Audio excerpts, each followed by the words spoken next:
أنت الفخر وأنا على كل الأحوال قصيدتي جيتك بها في يدي، إن كان ما ترخي لها مسمع رجال ماني لها شاعر ولا هيبلية. سلمان أخو نوره وترقى بإحبال، محي ذكر ذي قار والقادسية مليكنا اللي زلزل الأرض زلزال. يوم انتخب العزوة الفيصلية خيلت العوجة على حرب وقتال من دون بيت الله ومسجد نبيه.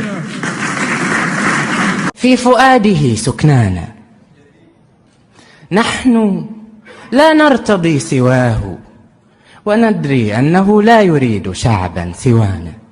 نحن لا نسكن البيوت، ففينا ملك في فؤاده سكنانا. لعبوكم يا ما لقيتوا غير الشاعر، ما لقيتوا غيره. نحن سكنانا والفراشة في الهواء.